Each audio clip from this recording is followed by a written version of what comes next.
जनसरोकारका विषय, आम चासोका मुद्दा, समसामयिक घटनाक्रमको थप राष्ट्रोक्ति, प्रश्नहरूमा प्रश्न, सवालहरूमाथि सवाल, विचारहरूको मन्थन, कार्यक्रम विराट बहस। नमस्कार, कार्यक्रम विराट बहसको यो अर्को श्रृङ्खलामा यहाँलाई स्वागत छ। म बाबुराम खड्का। यस कार्यक्रममा हामी समसामयिक र जनसरकारका विषयमा सम्बन्धित क्षेत्रका व्यक्ति या सरकारवालाहरूसँग गरेको कुराकानी प्रस्तुत गर्ने गर्दछौँ। आजको यस सन्दर्भमा भने हामीले कृषि क्षेत्रसँग सम्बन्धित रहेर कुराकानी गर्दैछौँ। विगत केही वर्षदेखि कृषिमा आमूल परिवर्तन गर्ने उद्देश्यका साथ अथवा कृषिमय बनाउने, मुलुकलाई कृषिमय बनाउने उद्देश्यका साथ राष्ट्रिय खाद्य बैंक लिमिटेड लागेको छ। वास्तवमा उसले कसरी काम अगाडि बढाइरहेको छ, के कस्ता साथ सहयोग पाइरहेको छ, स्थानीय सरकारदेखि लिएर विभिन्न सरकारका प्रतिनिधिहरूले सरकारले कसरी साथ सहयोग गरिरहेको छ, यही विषयमा आज हामी मूलतः केन्द्रित रहेर कुराकानी गर्दैछौँ।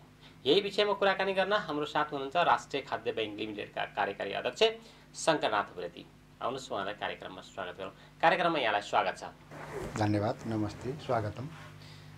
यतिखेर यो राष्ट्रिय खाद्य बैंकको अफिस काठमाडौँ, हजुर, त्यस पछाडि कहिले पोखरा, कहिले दाङ, कहिले झापा, एकदम दौडधुप छ हैन त? हजुर, छ सर। भ्याइ नभ्याइ छ। हैन, बाली पाक्ने बेला भएको छ। हाम्रो त बाली भित्राउने बेला छ। किसानको बाली भित्राउने बेला भनेको एउटा आफैमा महत्त्वपूर्ण समय पनि हो र त्यसमा अब खट्नु पनि पर्छ। अब त्यो चाहिँ फेरि के भने राष्ट्रिय खाद्य बैंक लिमिटेडले चाहिँ उत्पादन गरिएका उत्पादित वस्तुहरूलाई अहिले भण्डारण गर्ने पनि, त्यसभन्दा पछाडि त्यहाँ अर्को बाली कुन लाउने भनेर चाहिँ त्यो अर्को बालीको तयारी नै गर्नुपर्ने भएको भएर हाम्रो विज्ञ लगायत हाम्रो टिमहरू यसमा अहिले लागिरहेका छौँ। सबै ठाउँमा चाहिँ यसलाई व्यवस्थित गर्ने काममा लागिरहेका छौँ बाबुराम सर। त्यही त, कृषि जस्तो दुखिया पेसा भन्ने गरिन्छ क्या। यो सामान्यतया अहिलेसम्मको बुझाइ यो अत्यन्त दुखिया पेसा अनि अब हेपिएको पेसा पनि भन्ने गरिन्छ। के सोचले यो यहाँ लाग्नुभयो? हामी के छ, परिकल्पना के छ? यो हामीले नबुझेर होइन, हामीलाई थाहा छ यो कृषि पेसा चाहिँ तपाईँको नेपालमा अपमानित पेसाको रूपमा छ। यसमा चाहिँ धेरै पढे लेखेका युवाहरू लगायतको चाहिँ एउटा आकर्षण कम छ। राज्यले प्राथमिकतामा राखेको छैन। तर पनि बाध्यकारी कुरो के छ भने यो खानेकुराहरू नभइकन संसारका प्राणीहरू कोही पनि बाँच्न सक्दैनन्। त्यसले गर्दाखेरि यो खानेकुरालाई नै व्यवस्थित गर्नुपर्छ भनेर हामीले चाहिँ, जस्तो कि राष्ट्रिय खाद्य बैंक लिमिटेडको टिम भनेकै तपाईँको चाहिँ वातावरणविदहरू, वनस्पति विज्ञहरू, माटो विज्ञहरू, कृषि विज्ञहरू, त्यसै गरी चाहिँ तपाईँको प्राइभेट कम्पनीबाट कृषिमा काम गरिरहनुभएका कृषि सहकारीका साथीहरू लगायत इजरायल, कोरिया, चाइना, जापान जस्ता आधुनिकीकरण गरिएका देशहरूमा गएर देखेर भोगेर सिकेर आउनुभएको टिमको साथीहरू मिलेर हामीले यो राष्ट्रिय खाद्य बैंक लिमिटेडको चाहिँ स्थापना गरेको हो। अब मुख्य गरी राष्ट्रिय खाद्य बैंकको परिकल्पना अथवा यो दुखिया पेसा चाहिँ किन हामीले रोज्यौँ त भनेर हजुरको भाषामा भन्दा, पेसा जति जुन काम गरे पनि आफैमा सबैमा दुःख हुन्छ। जहाँ चाहिँ तपाईँको एकदम व्यवस्थित गरेर काम गर्ने हो, लाग्ने हो भनेदेखि सुखी पेसा कुनै पनि हुँदैन। त्यसमध्ये यो कृषि पेसा भनेको चाहिँ कस्तो रह्यो भने तपाईँको माटोसँग खेल्नुपर्ने, धरतीलाई चाहिँ सिँगार्नुपर्ने, त्यसले गर्दाखेरि माटोमा चाहिँ एकदमै राम्रा खानेकुराहरू पनि बनाउन सकिने र यसभित्र अपार प्रचुर सम्भावनाहरू पनि रहेको, जो चाहिँ तपाईँको हाम्रो जस्तो देशमा सुरुमा किसानी काम गर्ने मान्छेहरूलाई अन्नदाताको रूपबाट हेरिन्थ्यो। जो अन्न दिने भनेको, अन्नदाता, अन्न प्राणी भनेको त्यो परमेश्वरको चाहिँ एउटा असल पात्र हो भन्ने खालको कुरा थियो। भन्नुको मतलब भगवानको पनि नजिकको मान्छेहरू, त्यो कृषि दिने मान्छेहरू भनेर हामीले पहिला हेर्थ्यौँ। र एउटा हाम्रो चाहिँ कस्तो संस्कार संस्कृति थियो भनेदेखि तपाईँको पहिला यो तपाईँको रैथाने बिउ बिजन बालीहरू अहिले हामीले त राज्यलेको यो प्राथमिकता हुन परेर सबै नाश गरेर खेर गरेर गइसक्यो। अहिले हाम्रो चाहिँ धेरै खालका कुराहरू यसभित्र छैन। मैले एउटा मात्रै कुरो हजुरलाई के जोडेँ भने राष्ट्रिय खाद्य बैंक लिमिटेडको स्थापना भइसकेपछि हामीले रैथाने बालीहरूलाई, स्थानीय बाली नालीहरूलाई चाहिँ संरक्षण गर्नुपर्छ भनेर यसो खोजी तलासीमा लाग्यौँ र यो कामलाई हामीले अगाडि बढाउने गरी गऱ्यौँ र त्यसैको पेरिफेरीमा बसेर चाहिँ हामीले थुप्रै हाम्रा गतिविधिहरू सञ्चालन गऱ्यौँ। जसले गर्दा के थाहा लाग्यो भने रैथाने बाली भनेको बाली मात्रै रहन्छ। रैथाने भनेको चाहिँ तपाईँको स्थानीय खालको चाहिँ संस्कार रहेछ, संस्कृति रहेछ। त्यो चाहिँ परम्परागत चलिआएको चाहिँ आफ्नो एउटा संस्कारलाई पनि हामीले संरक्षण गर्ने कुरा हो। त्यो बाली भनेको त्यो ठाउँको एउटा परिचय पनि हो। जस्तो मैले हजुरसँग के प्रसङ्ग जोडिरहेको थिएँ भने हजुरको चाहिँ पहिला नयाँ धान भित्र्यायो, धान पाक्यो, धान पाकिसकेपछि चाहिँ त्यसलाई चाहिँ नयाँ पूजा गर्ने, होम हाल्ने, दही चामल खाने, सबै आफ्ना मान्छेहरूलाई चाहिँ बोलाउने, तिलक पाती लाउने एउटा एक खालको एउटा समुदायको संस्कृति हो भने अर्को समुदायको चाहिँ नाचगान गर्ने, त्यसलाई उ गर्ने विभिन्न हाम्रो यति धेरै संस्कार र संस्कृति र समुदाय भएको ठाउँहरूमा यो सबै ठाउँमा नयाँ अन्न बाली भित्र्याउने खुसियालीको रूपमा मनाउने खालका चलनहरू छन् जो तपाईँ हामीले धेरै कुरा बुझेका पनि छौँ। अब भइदियो के भने त्यो अहिले चाहिँ अब अन्न बालीहरू मध्येमा विशेष गरी हाम्रो नेपालमा चाहिँ धान बालीलाई पहिलो बालीमा राखिएको छ। संसारमा हेर्ने हो भने अन्त गहुँ बाली, मकै बालीहरू चाहिँ मकै पहिलोमा, गहुँ दोस्रोमा, धान तेस्रोमा छ भने हाम्रो चाहिँ अन्न बालीको रूपमा चाहिँ धान पहिलोमा छ। अब यसले गर्दाखेरि यो धान भित्र्याउने बेला भनेको चाहिँ यस्तो महत्त्वपूर्ण बेला हो किसानको, जसले गर्दाखेरि चाहिँ यो एउटा अत्यन्त खुसियालीको बेला पनि र एउटा दुःखको चाहिँ समय पनि हो। त्यो हामीले बुझेका छौँ, सङ्घर्षको समय पनि हो। सङ्घर्षको समय। मैले जोड्न खोजेको कुरा के हो भनेदेखि अब कृषिमा आधुनिकीकरण गर्न सकिएन भनेदेखि हजुर यसको खासै अर्थ नरहला। यहाँले अघि उद्धृत गर्दै हुनुहुन्थ्यो स्वदेश तथा विदेशमा बसेर कृषि क्षेत्रमा आधुनिकीकरणको क्षेत्रमा राम्रै प्रगति गरिसकेको अनुभव प्राप्त गरिसकेको भन्नुभयो। यहाँहरूको आधुनिक पद्धति चाहिँ के छ? यस्तो छ, हामीले के फरक छ अरूभन्दा? जस्तो के छ भने बाह्य देशहरूको हुबहु यहाँ लागू हुन सक्दैन, किनभने त्यहाँका चाहिँ अब खेती गर्ने प्रणालीहरू, त्यहाँको चाहिँ सरकारले दिने चाहिँ सहुलियत सुविधा, त्यो खालका धेरै खालका कुराहरू बाहिर एकदम व्यवस्थित छन् र त्यो हुन्छ। तर हाम्रो चाहिँ कस्तो भइदियो भने जहाँ राम्रो खालको चाहिँ धान फल्ने सम्म ठाउँ छ त्यो ठाउँमा चाहिँ सबभन्दा पहिला जग्गा प्लटिङ गरेर चाहिँ त्यसलाई टुक्रा टुक्रा बनाउन खालको सुरुवात गरिन्छ। त्यहाँको चाहिँ सरकारदेखि लिएर चाहिँ सबैलाई प्रभावमा वा दबावमा केमा राखेर हो अब त्यो ठाउँलाई चाहिँ सबभन्दा पहिला चाहिँ गिटी बालुवा हालेर चाहिँ त्यो उब्जाउ योग्य जमिनलाई चाहिँ कङ्क्रिटमा बदल्ने हाम्रो चलन छ। त्यसले गर्दाखेरि त्यो अब यस्तो अवस्था रहँदा रहँदैन के भने हामीले यहाँभित्रको खेती प्रणालीलाई त व्यवस्थित गर्नु छ। खाने मुखहरू त बढेका छन्, जग्गा घट्दो छ। तपाईँ हामीले सानामा देखेका चाहिँ कति खेती उत्पादन हुने जग्गाहरू त अहिले सबै चाहिँ त्यहाँ नासिसकेका छन्, बिग्रिसकेका छन्। त्यसले गर्दाखेरि अब जग्गालाई चाहिँ खण्डीकृत भएको जग्गाहरूलाई चाहिँ प्लटिङ गरेर ल्याउन अथवा त्यसलाई चाहिँ एकीकृत गरेर ल्याउनको लागि चाहिँ त्यो अहिले समस्या छ। यहाँ हाम्रो नेपालभित्रको कानुनका वा यहाँभित्रका धेरै खालका कुराहरू त्यो तपाईँलाई थाहा छ भने राख्नु परेन। अब हामीले के गर्नु भने खेतीलाई चाहिँ हामीले चाहिँ एकीकृत गरेर लिएर जाने गरी जस्तो एउटा किसानको तपाईँको 4 कट्ठा छ, अर्काको 5 कट्ठा छ, अर्काको कति छ, जति जति जग्गा जमिन छ ती सबैमा एउटै खालको बाली लगाउँदै जाने र एउटा गाउँभरि एउटा टोलभरि चाहिँ एउटा मात्रै बाली प्रणाली लगाउने हो भने अब के हुन्छ भने त्यहाँ तपाईँको खेती प्रणालीले चक्लाबन्दी गर्न सकिने भयो। जग्गाले नसके भने जसले गर्दा त्यहाँ उत्पादनमा चाहिँ बढुवा हुने भयो, त्यहाँ हाम्रो प्राविधिकहरूले चाहिँ रेखदेख गर्नको लागि सजिलो हुने भयो, त्यो उत्पादित वस्तु क्वालिटीको वस्तु हुने भयो, त्यो बिग्रेर गएको माटोलाई चाहिँ सुधार गरेर हामीले चाहिँ त्यो माटोलाई पनि सुधार्दै ल्याएर चाहिँ अहिले चाहिँ सेफुडको रूपमा विषादी र रसायनको मात्रा कम भएको भोलिको दिनमा चाहिँ त्यो पुरा प्राकृतिक अर्गानिक खानेकुराहरू बनाउन सकिने गरी चाहिँ त्यसलाई व्यवस्थापन गर्न सकिने भयो। त्यो कुरामा चाहिँ त्यहाँको जनसमुदायहरू, स्थानीय सरकार, त्यसभन्दा सङ्घीय सरकार, प्रादेशिक सरकारका निकायहरूलाई समेत संलग्न गराएर लिएर जान सकिने गरी हामीले चाहिँ बिस्तारै यसमा हतार नगरिकन चाहिँ हामीले देशव्यापी रूपमा राष्ट्रिय खाद्य बैङ्क लिमिटेडले आफूले गरेका गतिविधिहरूमा आफूले उत्पादन गरिएका कुराहरूमा चाहिँ सबभन्दा पहिला स्वास्थ्यवर्धक खानेकुराहरू उत्पादन गर्ने कुरामा हामी आफू पनि सरिक हुन्छौँ। त्यसमा किसानलाई पनि सरिक गराउँछौँ। किसान समूह, सहकारी लगायतका चाहिँ उत्पादनमा सरिक हुने मान्छेहरूलाई पनि संलग्न गराउँछौँ र त्यसभन्दा पछाडि त्यो उत्पादित वस्तुलाई चाहिँ सुरक्षित ढङ्गले नबिग्रिने गरी चाहिँ त्यसको गुण क्वालिटीलाई चाहिँ जस्ताको तस्तै रहने गरी हामी आफैले भण्डारणको व्यवस्था गर्छौँ र त्यो भण्डारण गरिसकेपछि त्यसलाई ग्रेडिङ गर्ने, प्रशोधन गर्ने, प्याकेजिङ गर्ने र बिक्री वितरण गर्ने वा उपभोक्ताका घरसम्म पुर्याउने गरी चाहिँ राष्ट्रिय खाद्य बैङ्क लिमिटेडले तयारी गर्छ। भनाइको आशय के हो भने किसानले उत्पादन गरिएको आलुदेखि लिएर चाहिँ उपभोक्तासम्म पुर्याउने यो एउटा तपाईँहरूको रणनीति अथवा यो कार्य छ होइन? हाम्रो यो योजना हो। अर्को महत्त्वपूर्ण कुरा नि जस्तो कृषिमा चाहिँ के आधुनिकीकरण जस्तो खेती गर्ने होइन, जस्तो हो मैले यसलाई चाहिँ भन्दै थिएँ अहिले हजुरको के भने आधुनिकीकरण गर्ने खालको कुरा गर्नको लागि चाहिँ ठुला मेसिन औजारलाई प्रयोग गर्नको लागि त हामीलाई जग्गा जमिन चाहियो। अहिले चाहिँ अब अलिकति जग्गा जमिन जम्मा गरौँ न त भनेर भन्दाखेरि त्यो सम्भव छैन। नभएपछि जहाँ जे जस्तो छ त्यहाँ त्यही फलाउनु पर्ने खालको हाम्रो बाध्यकारी अवस्था छ। त्यसले गर्दाखेरि पक्कै पनि के हो भने तपाईँको अहिले हातले गरिने मेनुअली कामहरू भन्दा मेसिन औजारबाट गर्नै पर्छ। अब त्यसले गर्दाखेरि त्यसलाई मेसिन औजारले गर्दाखेरि पनि सानो मेसिनले सानो सानो ठाउँमा गर्ने अब ती खालका कुराहरू भन्दा ठुल्ठुला मिसिनहरूले चाहिँ भट्टाभट्टी गर्न पाउँदाखेरि अब तराईका केही फिल्डहरू वा केही ठाउँहरूमा गर्न पाए पनि कस्तो छ भने तपाईँको चाहिँ हाम्रो एउटा पहिलादेखि आएको चलन भनौँ वा संस्कार भनौँ सिमाना वा आलीको यो जुन सिमाना छ त्यो छुन पाइँदैन। अहिले हामीले बाँके बर्दिया कैलाली कञ्चनपुरको बर्दियामा चाहिँ 60 बिघा जग्गा चाहिँ भाडामा लिएका छौँ अनि हामीले त्यहाँका किसानहरूसँग के गर्यौँ भने यो तपाईँहरूको जिपिएस प्रणाली मार्फत चाहिँ हामी पछि छोडेर जाने बेलामा जस्ताको तस्तै तपाईँको जति हो 1 रौँ पनि तलमाथि नपर्ने गरी छुट्याइदिन्छौँ। अहिले चाहिँ हामी यसलाई चाहिँ चक्लाबन्दी गरेर लिएर जान्छौँ अनि यो चाहिँ हामी एउटै गरेर बनाउँछौँ जसले गर्दाखेरि अहिले भइरहेको उत्पादनभन्दा 25% उत्पादनमा वृद्धि हुन्छ। यसरी गरौँ भनेको त्यसो भने हामी जग्गा दिँदैनौँ भन्नु उहाँहरूले।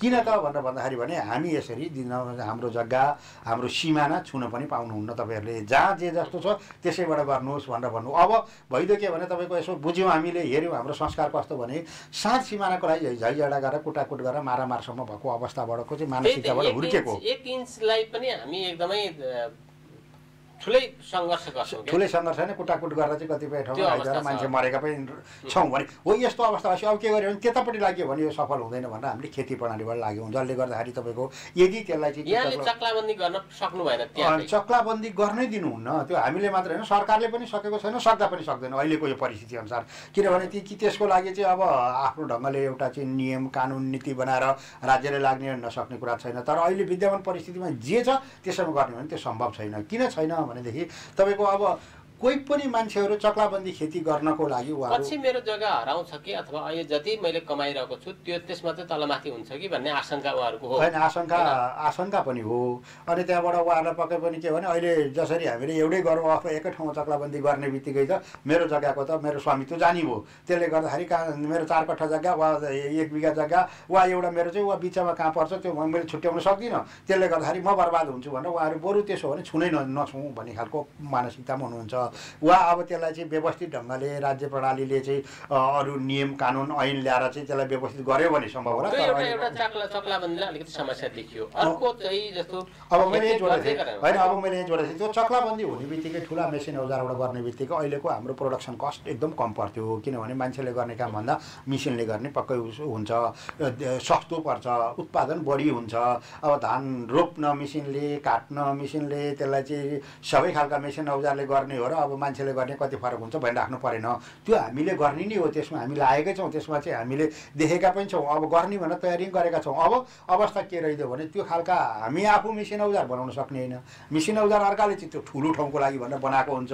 अब हामीलाई चाहिँ चाहिएको छ सानो ठाउँको त्यो सानो ठाउँकोले गर्दा अलिकति मान्छेले गरेको भन्दा अथवा म्यानुअली गरेको भन्दा त मेसिनबाट गरेको हुने हो। तर ठुल्ठुलो जस्तो एकदम कस्ट कम पर्ने गरी चाहिँ गर्न अहिलेको अवस्थामा सकिएन। तर पनि हामीले त्यसलाई कस्ट घटाउनको लागि पनि विविध खालका चाहिँ उपायहरू अप्नाएका छौँ हामीसँग भएको विज्ञहरूको आधारले। जस्तो मैले हजुरलाई एउटा प्रसङ्ग जोडेँ हामीले धान रोप्दाखेरि अनि त्यसभन्दा पछाडि पशु पन्छीलाई आहारा हुने गरी एजुला प्लान्ट भन्ने चाहिँ एउटा एजुला वनस्पति चाहिँ हामीले ल्याएका छौँ।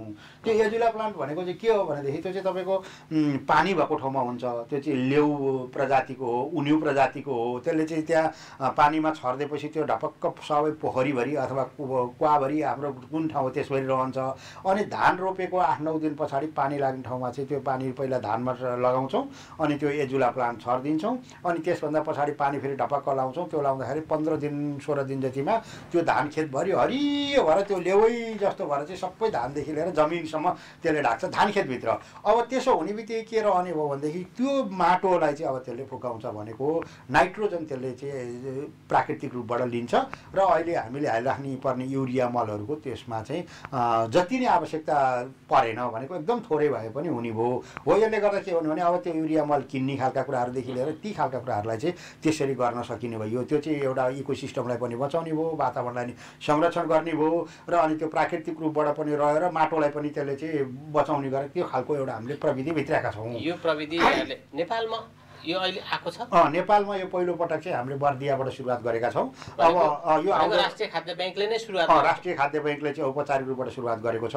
अब बिस्तारै हामीले चाहिँ झापामा पनि ल्याउँदैछौँ। त्यो एजुला प्लान्टको बिउ अथवा त्यो कहाँबाट मगाउने? त्यो चाहिँ हाम्रो प्रोफेसर डाक्टर मोहन पन्थीले बाहिरबाट मगाउनु भएको थियो होइन, इन्डियाबाट लाग्छ, इन्डियाबाट होला उहाँले इन्डियाबाट चाहिँ मगाउनु भयो।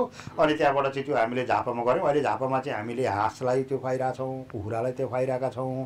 अनि त्यसभन्दा पछाडि अब हामी त्यहाँ पशुहरू पाल्दैछौँ, तिनीहरूलाई त्यो खुवाउँछौँ। र अलि पछाडि चाहिँ हाम्रो जब धान रोप्ने बेलामा चाहिँ अब गहुँलाई त्यो हुँदैन, किनभने पानी नभएको ठाउँमा हुँदैन। अनि पानी भएको ठाउँमा त्यो गर्छौँ। र हिउँदमा हामीले झापामा चाहिँ अब हिउँदे धान रोप्दैछौँ। त्यो हिउँदे धान रोप्ने भन्दा अगाडि झापामा पनि हामी चाहिँ सार्वजनिक गर्छौँ त्यसलाई, अथवा त्यो प्लान्टले ल्याउँछौँ। यसले चाहिँ आफ्नो त्यो कस्टलाई असाध्यै कम गर्ने भयो एउटा कुरा। अर्को कुरा चाहिँ त्यो आफैमा पनि अर्ग्यानिक प्रकृतिको भयो होइन, एकदमै अर्ग्यानिकै हो त्यो, किनभने त्यसमा केही मिसिएको हुँदैन, त्यो वनस्पति हो।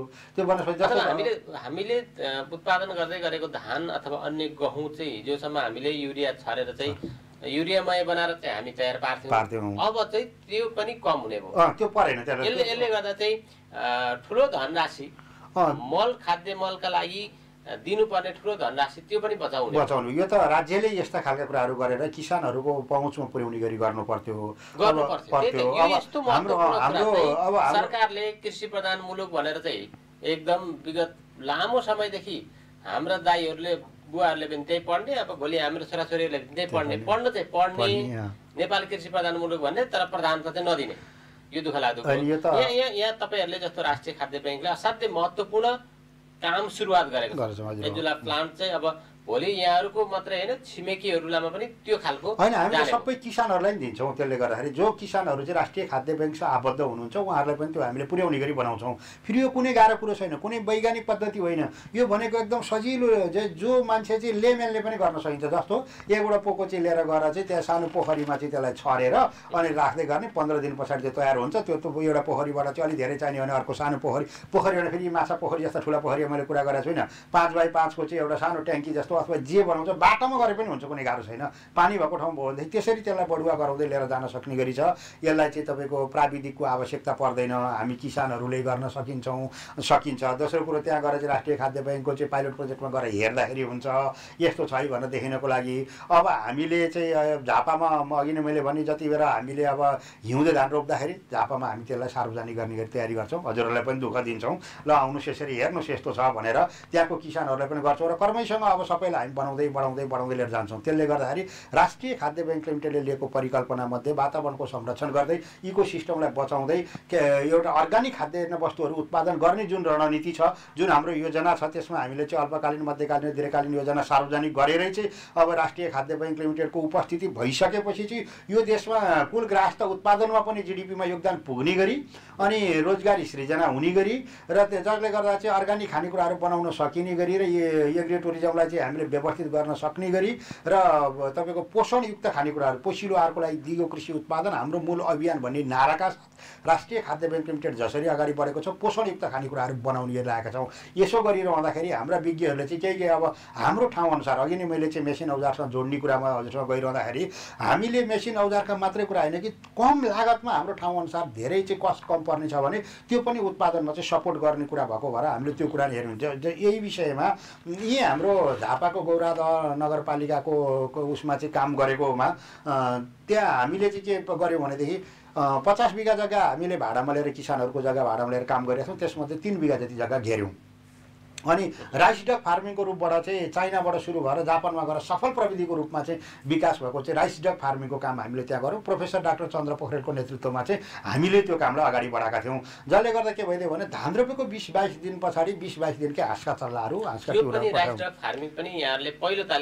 पहिलो पटक चाहिँ व्यावसायिक रूपबाट हामीले यसो धेरै फाइदा छ। हामीले एउटा सिजन त तपाईँले सक्नुभयो अथवा धान पनि काट्न सुरु गरिसक्नु होला, अहिले अब आधी जति काटिसक्यौँ, आधी जति बाँकी छ। त्यसको अवस्था त्यो धान रोप्दादेखि लिएर चाहिँ जब हामीले ती हाँसहरूलाई हामीले छोड्यौँ त्योदेखि अहिले काट्दासम्मको के फरक देखियो त? होइन, यस्तो एकदमै त्यसमा फरक के देखियो भने म अहिले पनि झापाको भर्खर आज हाम्रो त्यहाँ धान काटिरहेको छु। त्यो धान काटेको हिसाबले हामीले त्यो हाँस बेचेर पनि फेरि पैसा कमाउने होला।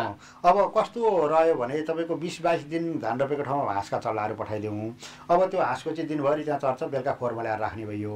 अनि त्यहाँबाट लगभग त्यो धान नफुलिने बेलासम्म 3.5 महिनादेखि 4 महिनासम्म चाहिँ उनीहरू त्यहाँ जान पाउने भए। किनभने हाम्रो यो पछि पाक्ने धान भएको भएर, कालो बुनिया धान बासमती धान चाहिँ जो छ त्यो पछि पाक्ने धान भएको भएर भर्खर अहिले काट्दैछौँ। त्यति बेरसम्म हाँसहरू त्यहाँ चर्न पाए। त्यसो गर्दा के भयो भने एउटा हाँसले लगभग 4 किलोदेखि 5 किलोसम्म चाहिँ मल दिन सक्ने भयो। मोटामोटी तपाईँको 1000 हाँसले चाहिँ 5000 केजी मल चाहिँ त्यो ठाउँलाई प्रदान गर्ने भयो। दोस्रो खालको कुरा, त्यहाँ हामीले धान गोडमेल गरिराख्नु परेन। त्यो हाँसले गरेर चाहिँ सबै त्यो झारहरू त्यो गोड दिने भयो, दिने पछि धानलाई चलाइदिने भयो, सुमसुमाइदिने भयो। त्यसले गर्दाखेरि त्यो धान चाहिँ एकदम हरियो भएर अरूभन्दा राम्रो भएर आउने भयो। तेस्रो खालको कुरा चाहिँ के रह्यो भनेदेखि अब त्यो हाँस झिसेपछि हामीले हाँस बेच्छौँ। हाँस बेच्दाखेरि चाहिँ त्यसबाट आएको आम्दानी पनि तपाईँको 1000 हाँसलाई चाहिँ 1000 रुपियाँ गोटा बेच्यो भने 10 लाखको हुन्छ। 10 लाख रुपियाँ पैसा त अहिले हाम्रो त्यो 3 बिघा मध्येबाट फलिसक्यो, आइसक्यो। अनि त्यसले गर्दाखेरि चाहिँ अब अर्को बाली चक्र अनुसार पनि अहिले त्यो धान झिकिसकेर त्यहाँ हामीले गहुँ छरौँ वा तोरी रोपौँ वा मकै छरौँ वा जे लगाउँ, बाली यो अहिलेको पहिलो बाली निकालेर दोस्रो बाली गर्दैन, अरू कुनै मल हाल्नु परेन। त्यो प्राकृतिक मलको रूपमा चाहिँ विकास हुने भयो। त्यसरी हामीले गर्ने गरी गरेका छौँ भने योले तपाईँको लागतमा कम गर्ने, किसानलाई चाहिँ बढी फाइदा दिने, वातावरण चाहिँ संरक्षण गर्ने, अनि इकोसिस्टम चाहिँ बाँच्ने, यी सबै खालका कुराले गर्दा रसायन र विषादीको मात्रा कम हुने गर्न सकिने गरी चाहिँ यस्ता कुराहरू गरिरहेका छौँ। यसो गर्दा चाहिँ पक्कै पनि पोषिलो आहार चाहिँ निर्माण हुने भयो। हजुर, त्यही भएर चाहिँ पोषिलो आहारको लागि दिगो कृषि उत्पादन भनेर दिगो गर्न सकिने खालको कुरा। जस्तो अहिले एउटा कुनै सिस्टम पद्धति बाहिरबाट ल्याएको एउटा मेसिन एकदम राम्रो ल्याएर दियो, त्यो यहाँको चाहिँ किसानहरूले चलाउन पनि जानिँदैन। त्यो जहाँबाट बनाएको छ त्यो बिग्रियो भनेदेखि बनाउनु त्यही मान्छे लिएर आउनुपर्ने हुन्छ। अथवा त्यो भएन भनेदेखि त्यो एउटा सानो नट बोल्टु खुसियो अथवा काहीँ केही बिग्रियो भने त्यो त्यत्तिकै थन्केर बस्छ। त्यसले गर्दा हामीले गर्न चाहेको चाहिँ कुरो के हो भने बिस्तारै ती कुराहरू पनि हामी गराउँदै ल्याउँछौँ, सक्छौँ, त्यसमा केही छैन। तर अहिले चाहिँ हामीले यो भइरहेको स्थानीय रूपबाट रैथाने बालीहरूलाई संरक्षण गर्दै स्थानीय मान्छेहरूले गर्न सकिने कामहरूलाई नि बढुवा दिँदै र उनीहरूलाई संलग्न गराउँदै लिएर जाने खालको तयारी गरेका छौँ। र त्यसमा हाम्रो विषयगत विज्ञहरू, अघि नै मैले यहाँले भनेको थिएँ, हामीहरू कृषिमा चाहिँ लगभग 250जनाभन्दा बढीको चाहिँ विषयगत विज्ञहरूको टिम छ। त्यो हामीले चाहिँ फिल्डदेखि लिएर चाहिँ माथिसम्म सबै खालका गर्ने गरी मेकानिजम बनाएका छौँ। आवश्यकता अनुसारका विज्ञहरू यहाँ छन्, ती हामीले सबै ठाउँमा गर्छौँ। आवश्यक पर्छ त्यो ठाउँमा। अनि त्यही भएर चाहिँ हामीले अघि नै मैले तपाईँसँग भन्दै थिएँ, अन्न बालीहरू, तरकारी बालीहरू, फलफुल बालीहरू। अहिलेसम्म चाहिँ यहाँले जस्तो धानलाई अलि बढी महत्त्व दिइरहनु भएको, हामीले अन्न बाली तरकारी अथवा फलफुल त्यसो छ। हामीले अन्न बालीबाट चाहिँ महत्त्व दिएका छौँ। पहाडी अहिले 22वटा जिल्लामा चाहिँ राष्ट्रिय खाद्य ब्याङ्क लिमिटेडका चाहिँ पाइलट प्रोजेक्टहरू सुरु भएका छन्। त्यसो गर्दाखेरि तपाईँको अन्न बालीहरूमा धान, गहुँ, कोदो, मकै, फापर, जौ जस्ता चाहिँ जो नेपाल सरकारले परिभाषित गरेका बालीहरूबाट हामीले अगाडि बढेका छौँ। अब त्यसमा पहाडका जिल्लामा मकै, कोदो, फापरबाट चाहिँ हामी मगाइरहेको होइन। यहाँ त यो विदेशका कुरा गर्ने हो भने त हेर्नुहोस् हजुर, 2 खर्ब बराबरको वार्षिक रूपबाट चाहिँ हामीले यहाँ चाहिँ ल्याउँछौँ। त्यसमा यी मात्रै होइन, सबै यहाँ फल्ने कुरा पनि आउँछन्, नफल्ने कुरा पनि आउँछन्। यहाँ नफल्ने त अलग कुरा रह्यो। यहाँ देशभित्र फलाउन सकिने खालका कुराहरू चाहिँ फलाउन सकिन्छ। त्यो फलाउन स्वास्थ्यवर्धक खान योग्य खालको हामी बनाउँछौँ। तर बाहिरबाट आएको कुराहरू खान योग्य छ कि छैन, तर हामी खान बाध्य भएका छौँ, नखाइकन सुखै छैन। त्यसले गर्दाखेरि सिल प्याक गर्ने बित्तिकै यो चाहिँ एकदमै राम्रो भन्ने हाम्रो मानसिकता रह्यो। त्यो हामीले त्यस्तो बनाइयो।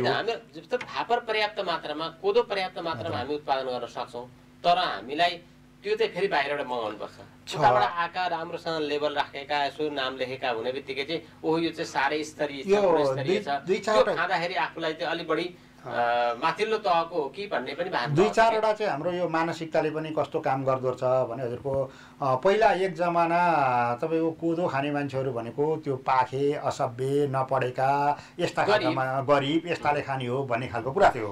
तर त्यो भनेको के हो भने स्वास्थ्यवर्धकको लागि चाहिँ कोदो बराबर अहिलेसम्म फलेका अन्न बालीहरूमा 1 नम्बरमा त्यो पर्छ हाम्रो यहाँभित्र हेर्ने भने। किनभनेदेखि अहिले खोजी चाहिँ उच्च घरानी मान्छेहरूले पनि त्यो कोदाको चाहिँ सुप बनाएर खानेदेखि लिएर अब परिकारहरू जे हुन्छन् त्यो खानुपर्ने आवश्यकता भएको छ। त्यसले गर्दाखेरि तपाईँको जति हामी वृद्ध अवस्थामा गयौँ, हाम्रा चाहिँ जोइन्टहरू दुख्ने खालका अथवा हाम्रा यो हड्डीलाई बलियो बनाउनु पर्छ भनेदेखि त्यो कोदाको प्रयोग गर्नैपर्छ।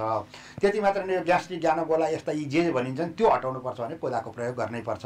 अनि त्यहाँबाट चाहिँ यो अडिलो खालको हुन्छ, थोरै खाए पनि तपाईँको कब्जियत लगायतका यस्ता शरीरमा रहने खालका विकारहरू छन्, त्यो हटाउनको लागि पनि यो कोदोको जरुरी छ। कोदो मात्र होइन, कागुनो छ, फापर छ, यस्ता तमाम खालका कुराहरू छन्, त्यो खानुपर्छ। जो तपाईँको अन्न बालीहरूमा पनि धान, गहुँ, कोदो, मकै यस्ता खालका खानु नहुने अथवा धान चामल खान नहुने मान्छेले पनि कोदो खाइयो भनेदेखि त्यो राम्रो हुन्छ। अब यो कुराको सुरुवात हामीले चाहिँ अघि नै पनि मैले भने पोषिलो आहारको बारेमा चाहिँ मेडिकल डाक्टर साहबहरूको हाम्रो एउटा टिम छ, स्वास्थ्य विज्ञान पढ्नुभएको, उहाँहरूले पनि यसका बारेमा प्रचार गर्नुहुन्छ। कतिपय कुराहरू कस्तो बनाएर हामीले समाजलाई बिगाऱ्यौँ भनेदेखि एउटा चाहिँ हाम्रो देखासिकेको कारणले गर्दाखेरि त्यो हाम्रो ठिक थियो बेठिक थियो भन्ने कुरा भन, फलानाले गरेको वा बाहिरबाट आएको अघि नै हजुरले भने जस्तो यो चाहिँ ऱ्यापिङ गरेको वा राम्रो भएको भन्ने बित्तिकै चाहिँ त्यो एकदमै राम्रो हुने भयो। जस्तो अहिले तपाईँको नेपालका जुनसुकै ठाउँमा जानुहोस्, जहाँसुकैको तपाईँको चाहिँ सबभन्दा पहिला होटल वा रेस्टुरेन्टको मेनुमा हेर्नुहोस्, त्यहाँ गएर तपाईँले हेर्ने बित्तिकै त्यही एउटै खालको पाउनुहुन्छ। त्यो चाहे पश्चिममा होस् चाहे पूर्वमा होस् वा जुनसुकै ठाउँमा भने मोमो पिज्जा यी यस्ता यस्ता यस्ता यस्ता यस्ता यस्ता भनेर त्यहाँ व्याख्या गरिएको हुन्छ। तर त्यो स्वास्थ्यको लागि कति राम्रो छ भन्दाखेरि त्यो कुनै पनि हाम्रो स्वास्थ्यको लागि फिट छैन अथवा योग्य छैन खानको लागि। अब हामीले ती खालका कुरालाई परिवर्तन गरेर खानपान र रहन सहनमा पनि परिवर्तन गर्नुपर्छ भन्ने खालका कुरामा चाहिँ राष्ट्रिय खाद्य बैंक लिमिटेडले चाहिँ सुरुवात गरेको छ। तर त्यसको गर्नको लागि ल म खान्छु भन्दाखेरि कहाँ पाइन्छ त भन्ने खालको फेरि मान्छेका मानसिकता रहन सक्ला होइन। ल म कोदो चाहिँ पर्याप्त मात्रामा खाने भएँ, मैले 12 महिना कोदोको चाहिँ परिकारहरू खानको लागि चाहिँ त्यसको पिठोहरू वा कहाँ पाइन्छ भन्ने खालको 2-4 पल्ट अथवा 2-3 दिन चाहिँ 2-4 छाक चाहिँ म खान्छु अथवा त्यो फापर खान्छु, कोदो खान्छु अथवा मकै खान्छु भन्दाखेरि कसरी प्राप्यता हुन्छ हो त्यो हुन्छ भन्ने खालको कुरा त्यो कहाँ पाइन्छ, त्यो कहाँ हुन्छ भन्दा राष्ट्रिय खाद्य बैङ्कमा हुन्छ। वा राष्ट्रिय खाद्य बैङ्कको चाहिँ आरकेबी ब्रान्ड मार्फत चाहिँ हामीले घर घरमा पुर्याउने, हाम्रो आउटलेटहरूमा बनाउने, नेपालका सबै सहरहरूमा पुर्याउने गरी तयारी गरेका छौँ। यद्यपि हामीले सुरु गरेको 1 वर्ष हुँदैछ, 1 वर्षमा यी सबै कुरा पुरा हुन्छन् भन्ने छैन। कर्मैसँग हामीले चाहिँ किसान उत्पादन गर्ने किसानहरूलाई पनि यसमा जोडेर लिएर जाने। यहाँले जस्तो यहाँ चाहिँ पूर्वतिर झापा अनि त्यस पछाडि पोखराको हेम्जा त्यस पछाडि बर्दिया गुलरियामा चाहिँ तराईका ठाउँमा चाहिँ सुरु यसरी गरेका छौँ र अन्त पनि हाम्रो अब विस्तार हुँदैछ, बढिरहेका छन्। अब त्यसले गर्दाखेरि मैले भन्न खोजेको कुरो के भने जस्तो हाम्रो स्वास्थ्यवर्धक खानेकुराहरू बनाउनको लागि सबभन्दा पहिला त्यो बिग्रेको माटोलाई नै हामीले सुधार्नुपर्छ। हामीले बर्दियामा एक ठाउँमा चाहिँ 5-7 वर्षदेखि गोबरको मल मात्रै राखेको एक ठाउँको माटो, अनि त्यहाँबाट अहिले जस्तो अवस्थामा छ त्यो अर्को ठाउँको माटोमा एकै दिन एउटा तोरीको बिउ छर्यौँ र पाकेपछि त्यो तोरीको बिउलाई चाहिँ झिकेर चाहिँ पेल्यौँ अथवा निकालेर राख्यौँ र पछि पेलेर हेर्दा के भने त्यो 5-7 वर्षदेखि गोबर मल हालेको ठाउँको चाहिँ तोरीको बासना एकदम राम्रो आयो, यतापट्टि चाहिँ त्यो अहिले भएको बासनै आएन। त्यो केही मिसिएको छैन, एउटै बिउ हो भनेपछि त्यो बिग्रेको माटोबाट उत्पादित भएका कुराहरूको पनि क्वालिटी यस्तै हुन्छ भन्ने खालका कुराको चाहिँ त्यो हामीले चाहिँ त्यहाँ पाइलट प्रोजेक्ट मार्फत चाहिँ सन्देश लिइसकेपछि अब त्यो माटोलाई पनि सुधारेर जानुपर्छ। माटो सुधार्नको लागि चाहिँ अब विविध खालका कुराहरू छन्, जस्तो त्यो माटोलाई पनि अब जीवातु मलहरू, प्राङ्गरिक मलहरू, गाईबस्तुको मलहरू, यो चाहिँ तपाईँ ढैँचा मलहरू अनि एजोला प्लान्टका मलहरू, यी खालका कुराहरूले पनि हामीले त्यसलाई सुधार्दै लिएर जाने गरी गर्छौँ। र हामीले अब यो यस्तो खालको यो उत्पादित वस्तुहरूमा लाग्नको लागि राष्ट्रिय खाद्य बैंक लिमिटेडले आफूले र अरूलाई पनि परिचालन गरेर लिएर जाने गरी तयारी गरिरहेको छ। र हामीले यसैमा चाहिँ नेपालका राजनीतिक दलहरूलाई पनि के निवेदन गरेका छौँ र हाम्रो ठाउँबाट चाहिँ भनेका छौँ भने हजुर अब पछिल्लो चरणमा हामी खास गरी प्रशासनले अथवा सरकारले, स्थानीय सरकारले के गर्छ, के गरिरहेको छ त्यसको बारेमा हामी चर्चा गर्छौँ। अहिले हामी छोटो ब्रेक लिन्छौँ। आज हामी विराट बहसमा कृषि क्षेत्रसँग सम्बन्धित रहेर कुराकानी गर्दैछौँ। वास्तवमा राष्ट्रिय खाद्य बैंकले छोटो समयमा फरक प्रवृत्ति, फरक तरिकाले कृषि क्षेत्रमा काम गर्दै आएको कुरा आज हामी कुराकानी गर्दैछौँ। हाम्रो साथमा हुनुहुन्छ राष्ट्रिय खाद्य बैंकका कार्यकारी अध्यक्ष शङ्करनाथ उप्रेती। उहाँसँगको कुराकानीको क्रम जारी नै छ, तर अहिलेलाई छोटो विश्राम। कार्यक्रम विराट बहस। यो छोटो व्यावसायिक विश्रामपछि कार्यक्रम विराट बहसमा आज हामीले कृषि क्षेत्रसँग सम्बन्धित रहेर कुराकानी गर्दैछौँ। हाम्रो साथमा हुनुहुन्छ राष्ट्रिय खाद्य बैंक लिमिटेडका कार्यकारी अध्यक्ष शङ्करनाथ उप्रेती। कसरी कृषि क्षेत्रमा अगाडि बढिरहेको छ, यो राष्ट्रिय खाद्य बैंक कसरी अगाडि बढिरहेको छ, कहाँ कहाँबाट के कस्तो साथ सहयोग प्राप्त भइरहेछ र कसले के गर्नुपर्छ, यही विषयमा कुराकानी गर्दैछौँ। अघि हामीले भन्यौँ अब यति ठुलो योजनाका साथ एउटा सरकारले गर्नुपर्ने, सरकारले निर्वाह गर्नुपर्ने भूमिकामा यहाँहरूको टोली समूह मिलेर गरिरहनु भएको छ। कतिको साथ सहयोग पाउनुभएको छ? यति धेरै स्थानीय तहहरू छन्, प्रदेश सरकार छ, सङ्घीय सरकार छ, यहाँहरू धेरै ठाउँमा पहुँच पनि पुर्याइसक्नु भएको छ, कुरा पनि राख्नु भएको छ। कस्तो त्यो रेस्पोन्स कस्तो पाउनु भएको छ? होइन, यो हामीले अहिले सुरुवातको बेलामा भएको हुनाले सबैले चाहिँ हामीलाई राष्ट्रिय खाद्य बैंक भनेको के हो भन्ने खालको कुराले हेरिराख्नु भएको छ। एउटा कुरा अब यो निजी क्षेत्रबाट, प्राइभेट सेक्टरबाट चाहिँ ठुलो लगानीमा 2 अर्ब रुपियाँ चाहिँ कृषिमा लगानी गर्ने गरी चाहिँ लगभग चाहिँ 1000जनाको पेरिफेरीको टिम मिलेर हामीले काम गर्ने गरी यसको सुरुवात गरेका कुरा अहिले मैले निवेदन गरेँ। अब त्यसो गरिरहँदाखेरि के भने अब यो हामीले गर्ने खालका कुराहरूमा भनेको स्थानीय निकायमा कतिपय ठाउँमा हामी पुग्यौँ, उहाँहरूले राम्रो रेस्पोन्स गर्नुभएको छ। हामीले के गर्नुपर्छ गर्छौँ, ल आउनु पऱ्यो, गरिदिनु पऱ्यो भन्नुभएको छ। अब सबै ठाउँमा हामी एकैचोटि स्थानीय निकायमा पुग्न पनि सक्दैन, किनभने हाम्रा पनि बाध्यता छन्, हाम्रा पनि त अब सीमितताहरू छन्। अब हामी पनि एउटा प्राइभेट सेक्टरको मान्छेहरू हौँ। अब त्यसले गर्दाखेरि चाहिँ पब्लिकली हामीले जम्मा गरेको चाहिँ थोरै पुँजीबाट चाहिँ यो काम गर्नु पर्दाखेरि बढी उपलब्धिमूलक कामबाट हामीले जानुपर्ने हुन्छ। त्यसले गर्दाखेरि चाहिँ धेरै खालका स्थानीय निकाय हामी पुग्न सकिरहेको छैनौँ। अब हामी अलिकति धेरै ठाउँमा जाने गरी तयारी पनि गरेका छौँ। अब त्यसभन्दा पछाडि प्रादेशिक सरकार र सङ्घीय सरकारका कुरा गर्ने हो भने अब कस्तो हुँदो रहेछ भने यो हाम्रो जस्तो राजनीतिक अस्थिरता भएको ठाउँहरूमा पहिला हामीले चाहिँ यो हाम्रो राष्ट्रिय खाद्य बैङ्कको स्थापनाभन्दा पछाडि भएपछि त्यति बेला सरकारमा बस्ने अर्थमन्त्री, कृषि मन्त्री लगायतको टिमसँग हामीले चाहिँ एक प्रकारको सौहार्दपूर्ण वातावरण बनाएका थियौँ। अब उहाँहरूको परिवर्तन भयो। अहिले नयाँ ढङ्गले चाहिँ सबै 7वटा प्रदेशमा गएर चाहिँ कतिपय ठाउँहरूमा हामीले कुराकानी गरिसकेका थियौँ। अब प्रदेशदेखि लिएर सङ्घीयता समेत चाहिँ अब फेरबदल भएको हुनाले फेरि उहाँहरू त्यही दोस्रो कुरो बुझाउनु पर्ने अवस्था छ। भोलिका दिनहरूमा लाग्छ यो कुराहरू राष्ट्रिय खाद्य बैङ्क लिमिटेड भनिसकेपछि हामी धेरै अब सरकारलाई त सहकारी गर्न छँदैछ। हामीले चाहिँ यति धेरै काम गर्छौँ कि जो नेपालमा चाहिँ कृषिमा काम गर्ने 1 नम्बर कम्पनी भनेको कुन हो अथवा एउटा को छ भन्दा त्यो राष्ट्रिय खाद्य बैङ्क लिमिटेड छ भन्ने हामीले पार्छौँ। त्यसको लागि दुईवटा कुरा हामीसँग रहनेछन्। एउटा भनेको अर्ग्यानिक खानेकुराहरू बनाउन हाम्रो पहल रहनेछ, जो गुणस्तरीय खानेकुरा हुनेछ। हामी गुणमा कुनै पनि खालको कुरामा कम्प्रोमाइज गर्दैनौँ। त्यो जे कुरा उत्पादन गर्छौँ त्यो हामी एकदमै चाहिँ खान योग्य हुने खालको बनाउनको लागि प्रयास गर्छौँ। तथापि सबै कुरा हाम्रो मात्रै हातमा छैन। कतिपय वातावरणीय कुराहरू, कतिपय चाहिँ यो चाहिँ माटोसँग कुराहरू छन्, तर त्यसलाई पनि कम गर्दै लिएर जाने गरी चाहिँ हामीले गर्छौँ। दोस्रो खालको कुरा भनेको चाहिँ के हो भने हामी पैसा कमाउनको लागि भनेर चाहिँ जम्मै खालका चाहिँ त्यो जति सकिन्छ यो व्यापारिक दृष्टिकोणबाट मिसावट गर्ने अनि यो तथानाम गर्ने खालको कुरा चाहिँ त्यो लाग्दैनौँ। किनभने पैसा कमाउने भए त यो यस्तो माटो खनेर कृषिमा लाग्नै पर्दैन थियो भन्दा अरू उपाय पनि थियो। त्यो हामीले देखेका पनि थियौँ, जानेका पनि थियौँ। 2 अर्ब रुपियाँको चाहिँ बाहिरबाट एउटा सामान ल्याएर चाहिँ भोलिपल्ट बेचेको भएदेखि त्यसको कति पैसा कमाउँथ्यो त्यो आफ्नो ठाउँमा छ। तर हामीले यो चाहिँ किनभने ढिलो समयमा हुन्छ, अहिले पैसा लगानी गरेको 3 वर्ष पछाडि प्रतिफल पाउँछौँ भन्ने कुरा थाहा पाउँदै पनि हामी यसमा लागेका छौँ। किनभने हजुरको आज बाख्राको पाठो किनेर ल्याइयो, त्यो बाख्राको पाठो बढ्यो अनि त्यसले चाहिँ अर्को पाठो पायो, त्यो पाठो पाएर बेच्ने बेला भनेको 2.5-3 वर्ष लाग्छ। त्यति बेलासम्म पनि हामी यसमा यो गर्छौँ र यो चाहिँ हाम्रो आवश्यक छ भनेर गर्ने खालको कुरा पनि हो। र यो राज्यलाई चाहिँ हामी असल नागरिकको उसबाट सहयोग र सपोर्ट गर्ने कुरा हो, जो नेपाल सरकारले गर्नुपर्ने खालको कामको सुरुवात राष्ट्रिय खाद्य बैङ्क लिमिटेडले गरेको छ। र यो कुरामा भोलिका दिनमा नेपाल सरकार पनि यसमा सपोर्ट गर्छ भन्ने कुरामा हामी विश्वस्त छौँ र यो कुरामा हामी पहल गरिरहनेछौँ। अर्को कुरा यहाँले भन्दाखेरि केही समय अगाडि 7वटा प्रदेशका सरकार प्रमुखहरू सरकारहरू फेरिनुभयो। 6वटा फेरि उहाँलाई सुरुदेखि नै त्यो खालको बुझाउनु पर्यो। अब चाहिँ सरकारसम्म होइन कि अब त राजनीतिक राजनीतिक दलका युवाहरूसँग, सभासद, सांसदहरूसँग पनि पुर्याउनु पर्यो क्या। त्यसो भने अनि त्यस पछाडि भोलिका दिनहरूमा गएर चाहिँ त्यो ठाउँमा पुगिसकेपछि उहाँहरूले गर्ने फेरि रमाइलो कुरा छ। बाहिर थन्जेलसम्म गरिदिन्छु, यसो गरिदिन्छु, हुन्छ हामी पुगो न त्यहाँ भन्नुहुन्छ, अनि त्यहाँ पुगिसकेपछि फेरि बिर्सिनुहुन्छ। तर सुरुमै उहाँले प्रतिबद्धता व्यक्त गर्नुभयो भने, त्यसको बारेमा जानकारी राख्नुभयो भने त भोलि त्यो ठाउँमा पुगिरहँदाखेरि चाहिँ भन्न सजिलो पनि भयो, उहाँहरूलाई बाध्यकारी अवस्था पनि आउँछ कि भनेपछि डल्लै तहबाट राजनीतिक दलदेखि लिएर सभासद अथवा सांसदहरूज्यूसँग नै त्यो कुरा पुर्याउनु जरुरी देखियो कि कसो? एकदम ठिक हो हजुरले भन्नुभएको कुरो। त्यो हामीले गरेका पनि छौँ र हाम्रो ठाउँबाट कति सक्छौँ त्यो हाम्रो पहल गरिरहेका छौँ। जस्तो हामीले चाहिँ एउटा दुईवटा अब यो राष्ट्रिय खाद्य बैङ्क भनेको अभियानको रूपमा हिँडेको हो।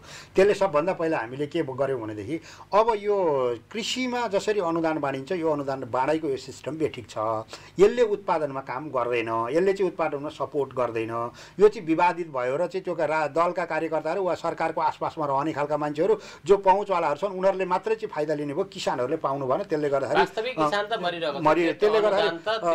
देखाउने मात्र। त्यसले गर्दाखेरि वास्तविक किसानले पाउने अनुदानको चाहिँ बाटो तय गरौँ भनेर हामीले रोड म्याप पनि दिएका छौँ। त्यो भनेको के हो भनेर भन्दा त्यो भनेको चाहिँ उत्पादनमा दिउँ। जस्तो उत्पादन भनेको जसले गोबर सोरेर दुध दुनुहुन्छ, दुधमा अनुदान दियो भने त त्यो दुध दुने किसान कहाँ त पुग्यो नि त। त्यसै गरी उत्पादित वस्तुहरूमा अनुदान दिने बित्तिकै त्यहाँ कुनै पनि हुँदैन, त्यो उत्पादित ठाउँमै पुग्छ। अब थोरै त चुवाट हुने अलग कुरा होला, जसले गर्दाखेरि धान फलाउनेका धान कहाँ पुग्ने भयो, माछा फलाउनेका माछा कहाँ पुग्ने भयो, एवं भित्र त्यो गोलभाँडा फलाउने तरकारी कुन जे फलाइएको छ उत्पादित वस्तुहरूमा अनुदान दिने गरी नेपाल सरकारले नीति बनाउनुपर्छ। त्यसका चाहिँ ऐन कानुन तयारी गर्नुपर्छ भनेर राष्ट्रिय खाद्य बैङ्क लिमिटेडले जोरदार रूपमा कुरा उठाएको छ। नम्बर 1।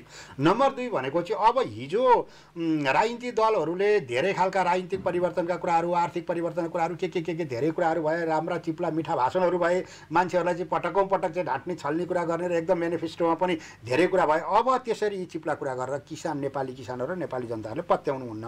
त्यसले गर्दा अब राजनीतिक दलको चाहिँ अग्नि परीक्षा यसमा नै हुन्छ, कुन दलका चाहिँ युवा नेताहरूले अथवा युवाहरूले वा त्यहाँको चाहिँ त्यो दलले चाहिँ उत्पादनमा सरिक भएर चाहिँ जिडिपीमा योगदान पुर्याएको छ त्यो पार्टीलाई चाहिँ हामीले भोट हाल्ने गरी तयारी गर्नुपर्छ र अब ऊ युवाहरूलाई चाहिँ उत्पादनमा सरिक गराउनुहोस् भनेर हामीले उहाँहरूलाई भनेका छौँ। जस्तो एउटा सरकारमा चाहिँ एउटा पार्टीको गयो अनि राज्यलाई दोहन गर्नको लागि चाहिँ त्यहाँ भएका जति सबै मान्छे ती लागेर राज्यबाट मात्रै के खान पाइन्छ, कसरी पाइन्छ भनेर त्यो राज्यलाई मात्रै गर्ने र अब त्यो धेरै खालका कुराहरू यसको पछाडिका विकृतिका कुराहरू गर्ने हो भने त्यो छुट्टै पाटो होला। त्यसले गर्दाखेरि चाहिँ त्यहाँ आफ्नो चिनेको मान्छेहरूलाई भ्रष्ट बनाउने खालका कुराहरूदेखि लिएर ती कमिसनका के कुराहरू हुन् त्यतापट्टि त्यो गलत बाटोपट्टि नलाग्नु, सब उत्पादनको काममा लाग्नुहोस्। उत्पादनको कामले चाहिँ जिडिपीमा योगदान पनि पुग्छ। अब जस्तो मानौँ न तरुण दल, नेपाली काङ्ग्रेसको तरुण दल भयो भने तरुण दलले चाहिँ उत्पादन गरेर चाहिँ यति चाहिँ हामीले वस्तु उत्पादन गऱ्यौँ त्यो अनुसारको चाहिँ हामी कार चढेर हिँड्यौँ भनेर भन्यो भने कसले चाहिँ उनीहरूलाई भन्छ? त्यसै गरी युवा सङ्घ, एमालेहरूको युवा सङ्घ छ भने युवा सङ्घले चाहिँ हामीले उत्पादन गऱ्यौँ त्यसले गर्दाखेरि चाहिँ यस्तो रह्यो, हामी यो काममा लाग्यौँ, यसरी गऱ्यौँ भन्दाखेरि कसले भन्छ? त्यसै गरी विभिन्न राजनीतिक दलहरूका सबै गएका छन्। अब यो युवा शक्तिहरूलाई पनि चाहिँ सयौँको सङ्ख्यामा भोलि विदेश जाने, सयौँमा अहिले त त्यसरी गइरहेका छन्, सयौँको सङ्ख्यामा युवाहरू चाहिँ विदेश गइरहेको अवस्था रोकिने अवस्था आयो र आफ्नै गाउँठाउँमा बसेर चाहिँ आफ्नै नजिक बसेर चाहिँ परिवारका साथमा बसेर काम गर्ने वातावरण, पैसा पनि हुने भयो, साथ सहयोग आत्मीयता पनि बढ्ने भयो। यो आवश्यक पनि छ एकदमै। भोलिका दिनहरूमा यो कन्ट्रोल हुन सक्यो अथवा यसरी युवाहरू अथवा राजनीतिक दलका खास गरी नेताहरू आफूलाई भनिनुहुन्छ यो यतातिर ध्यान दिलाउन सक्यो भने उहाँहरूले ध्यान दिनु भने राम्रै होला। नत्र फेरि पनि कुरा के हुन्छ भने कुरा यहाँले भने जस्तो चिप्ला चिप्ला हुन्छन् अनि त्यो ठाउँमा पुगिसकेपछि न त साथ सहयोग हुन्छ न त यो त कहाँ पेसा नै हो, ठिक होइन, अरू नै ठुल्ठुला पेसा अथवा व्यापार गर्नुपर्छ भन्नेतिर चाहिँ ठ्याक्कै। अब यो के हो भने हामी त्यसो गर्नको लागि बाबुराम सर के गर्नुपर्ने हुन्छ भने एउटा राज्यले कृषिलाई प्राथमिकतामा राख्नु पर्यो। प्राथमिकतामा राख्ने भनेको त्यो कुन चाहिँ दलको एउटा पार्टीले मात्र नै सबै खालका दलहरूले चाहिँ कृषिलाई पहिलो प्राथमिकता राख्नु पर्यो। किनभने यो कृषि उपज भइएन र यो खान पाइएन भने त्यो दलका नेताहरू, त्यो देशका उहरू कोही पनि खान पाउनु। जस्तो एकछिनको लागि मानौँ कोभिडको अहिले यत्रो महामारी भयो, भोलि त्यसै गरी भोकमारीको महामारी आउला। भोकमारीको महामारी आउँदाखेरि कोभिडको पैसा तिरेको इन्डियाबाट चाहिँ 6 महिना पछाडि सुई आयो भनेदेखि अन्नपाली पनि त्यसै गरी आइदियो भने हामी खान नपाएर भोकभोकै मर्दैनौँ। अब नेपाली जनतालाई बचाउने हो भने सबभन्दा पहिला चाहिँ नेपाल सरकारको त्यो जुनसुकै दलको हो सरकारहरूले चाहिँ कृषिलाई पहिलो प्राथमिकता राख्नु पर्यो। त्यसको पछाडि के भने प्राथमिकता राख्ने भनेको बजेटबाट त्यसलाई सपोर्ट गर्नु पर्यो। बजेट भनेको चाहिँ के हो भने तपाईँको अहिलेसम्म 10 वर्षदेखि आजसम्मको कृषिको बजेट हेर्नुहोस् 2.5% मात्रै कृषिमा छुट्याइएको छ। त्यो 2.5% बजेटले पनि के गर्न सकिन्छ त भन्दा अब त्यहाँको प्रशासनिक खर्चहरूदेखि तालिम गोष्ठी सेमिनार त्यो के मेन्टेनेन्सदेखि गर्दाखेरि त्यो हुन्छ एकदमै काम गर्न पुगेन। अनि अब त्यसले गर्दाखेरि चाहिँ के गर्नु पर्यो भने कृषिलाई सरलीकरण गर्नको लागि खेती उत्पादन गर्ने जग्गा जमिनहरूको संरक्षण गर्नु पर्यो, कृषिलाई प्राथमिकतामा राख्नु पर्यो, त्यसमा बजेटदेखि सबै खालका कुराहरू दिनु पर्यो।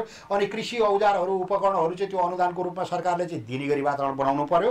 त्यो कसलाई भनेदेखि त्यो जुन ठाउँमा जे काम गर्ने हो त्यो जस्तो अहिले के राम्रा कामहरू जोनहरू छुट्याएर गर्ने काम भएका छन् त्यसलाई अलिक व्यवस्थित गरेर गर्नु पर्यो। र राष्ट्रिय खाद्य बैङ्कहरू जस्ता जो कृषिमै हामी काम गर्छौँ भनेर चाहिँ होमिएका चाहिँ ठुला अर्गनाइजेसनहरू संस्थाहरू छन् भने तिनीहरूलाई पनि पोलिसी वा नीतिगत कुराहरूमा चाहिँ सहभागी गराउँदै लिएर गएर चाहिँ कृषिलाई व्यवस्थित गर्ने खालको कुरा गरायो भने कुनै गाह्रो कुरो छैन। यति मात्रै होइन, अब यहाँ थुप्रै खालका चाहिँ हाम्रो देखेका कुरा के छ भनेदेखि यहाँ बौद्धिक व्यक्तित्वहरू अथवा कृषिमा चाहिँ काम गरेर अनुभव हासिल गर्नुभएका मान्छेहरू त्यत्तिकै एउटा निश्चित समयभन्दा पछाडि चाहिँ बसिराख्नु भएको छैन। उहाँहरूको सिप र ज्ञानलाई पनि लगेर गर्न सकिन्छ। जस्तो अहिले हामीले गरिरहेको छौँ राष्ट्रिय खाद्य बैङ्क लिमिटेडले। यसले गर्दाखेरि अब यो कृषि प्रणाली गर्नको लागि यो कोही एउटाले गर्छ एउटाले भयो भन्ने खालको कुरा होइन। हाम्रो देशलाई धनी बनाउने हो भने अब बाहिर जाने 2 खर्ब रुपियाँ पैसालाई यहीँ रोक्ने गरी जसरी प्राइभेट सेक्टरबाट राष्ट्रिय खाद्य बैङ्क लिमिटेडले चाहिँ जिडिपीमा योगदान पुर्याएर चाहिँ हाम्रो देशलाई आत्मनिर्भर बनाएर लाग्छौँ है भन्ने खालको हाम्रो उत्साह जोस जाँगर छ। त्यो कुरामा चाहिँ अब ती कुराहरूलाई चाहिँ मुखरित हुने गरी त्यसलाई चाहिँ सपोर्ट हुने गरी तिनीहरूलाई चाहिँ सहयोग हुने गरी अब यो खालको वातावरण सरकारले बनाउनुपर्छ र त्यो खालको कुरामा राष्ट्रिय खाद्य बैङ्कको टिम लाग्नेछ।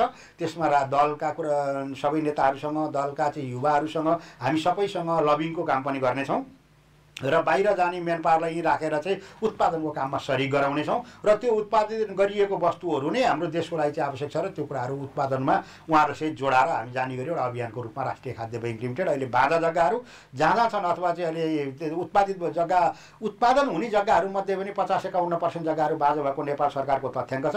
ती ठाउँमा हराभरा बनाउने अहिलेको अवस्था प्लटिङका हेर्ने हो भने एकदमै उर्वर भूमिहरू अब त मरुभूमि जस्तै हुन थालिसक्यो। बनाइसक्यो त्यो त हामीले अब अर्को महत्त्वपूर्ण कुरा नि जस्तो यहाँले भन्दा उत्पादनदेखि लिएर चाहिँ भण्डारणदेखि लिएर चाहिँ बिक्रीसम्म राष्ट्रिय खाद्य बैंकले आफैले गर्छ भन्दै गर्दाखेरि चाहिँ यो बिचौलियाबाट चाहिँ मुक्त हुने रहेछ अथवा भोलिका दिनहरुमा अहिलेको अवस्था भनेको चाहिँ सरकारले पनि नसकिरहेको अवस्था छ के किसानले उत्पादन गर्छ मरी उत्पादन गर्छ अनि त्यो उत्पादनको मूल्य पनि पाउँदैन र बिचौलियाले भरमार पैसा कमाइरहेको हुन्छ र हामी उपभोक्ताले पनि राम्रैसँग ठगिरहेका छौँ बढ्दो एकदमै धेरै मूल्यमा हामीले किन्नुपर्ने भनेपछि भोलि गएर चाहिँ यसले मूल्यमा पनि नियन्त्रण गर्न सक्ने एकदम सक्छ किनभने अहिलेको तपाईको यो बजार जसरी गएको छ अहिले तपाईले भन्नु सरकारले नियन्त्रण गर्न नसकेको भने नचाहेको हो चाह्यो भने सरकारले नचाहेको चाह्यो भने कुनै गाह्रो खालको कुरो छैन कुनै अप्ठ्यारो कुरा पनि छैन अब दोस्रो खालको कुरो मूल्यमा नियन्त्रण के भने हामीले मैले अघि तपाईसँग भन्दै थिएँ किसानले उत्पादन गरिएको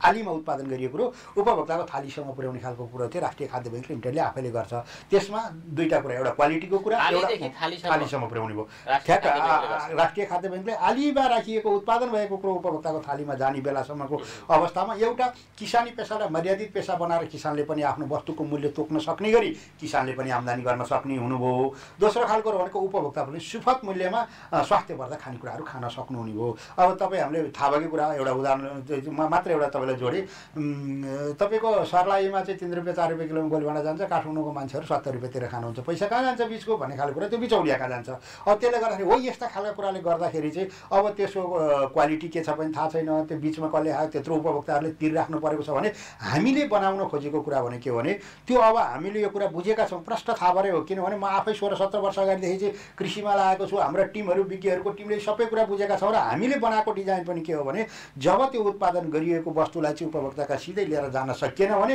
बिचमा यहाँ खेल्ने मान्छेहरूले हामीलाई असफल गराउँछन् त्यसले चाहिँ हामीलाई चाहिँ त्यो अभाव गराउँछन् जसले गर्दाखेरि चाहिँ भोलि चाहिँ के हुन्छ भने उत्पादनको काम मात्रै हामीले एकदमै धेरै गर्दै गयौँ भने बेच्दिने मान्छेले बेच्दैन भने हाम्रो उत्पादन कुहिएर जान्छ हामीले चाहिँ अरूलाई बेच्ने मात्रै काम गर्छ उत्पादन गरेर भनेर अरूलाई लगाइदियो भने हामीभन्दा बढी पैसा दिएर अरूलाई चाहिँ किन्न लाएर अथवा त्यसमा चाहिँ के गराएर चाहिँ त्यो हाम्रोबाट अलग गरेर चाहिँ त्यो त्यहाँ टुटाउँछन्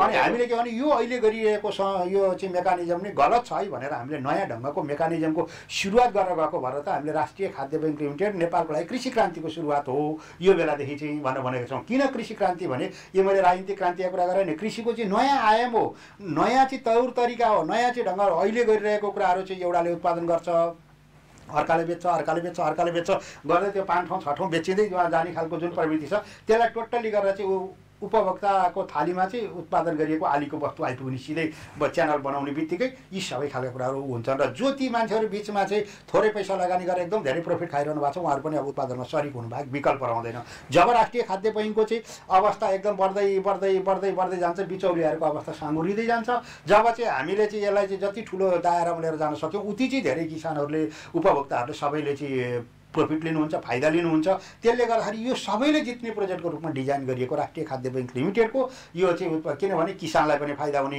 उपभोक्तालाई पनि फाइदा हुने लगानीकर्तालाई पनि फाइदा हुने वातावरणलाई पनि हुने देशलाई पनि हुने किनभने बाहिर जाने कुराहरू रहने भएको हुनाले कसैलाई पनि घाटा नहुने गरिकन सबैले जित्ने प्रोजेक्टको रूपमा चाहिँ राष्ट्रिय खाद्य बैंक लिमिटेडले चाहिँ परिकल्पना गरेर डिजाइन गरेर सुरुवात गरेर काममा आएको प्रोजेक्ट हो यो प्रोजेक्ट अब हामी अन्तिममा छौँ हजुर यो सबै उपभोक्ताहरूले कहिले पाउँछन् हुन त 1 वर्ष हुँदैछ लामो समय लाग्ला मोटामोटी चाहिँ केही हदसम्म एकदम देखिने खालको सबैको नजरमा पर्ने खालको चाहिँ यो उत्पादन यो भण्डारण यो वितरण अथवा अघि यहाँले भने जस्तै आलीदेखि थालीसम्म पुग्ने चाहिँ सबैले महसुस गर्ने खालको लु आयो है अथवा राष्ट्रिय खाद्य बैंकले सुरु गरेछ है त्यसलाई हेर्नुपर्छ है त्यसलाई प्रोत्साहन दिनुपर्छ है त्यहाँ छ है त्यहाँ जानुपर्छ है किन्ने भन्ने अवस्था चाहिँ मोटामोटी कति समय लाग्छ त्यसो होइन किनभने होइन त्यस्तो हामीले के गरेका छौँ भने यसका चाहिँ तुरुन्तै हामीले काममा त सुरुवात गरिसकेका छौँ जुन ठाउँमा राष्ट्रिय खाद्य बैंक गएको छ त्यहाँ भण्डारण गर्नको लागि चाहिँ हाम्रो अहिले हामीले चाहिँ सुक्खा वस्तुबाट गरेका छौँ भनेको मतलब कोल्ड स्टोरहरू नचाहिने खालका कुराहरूमा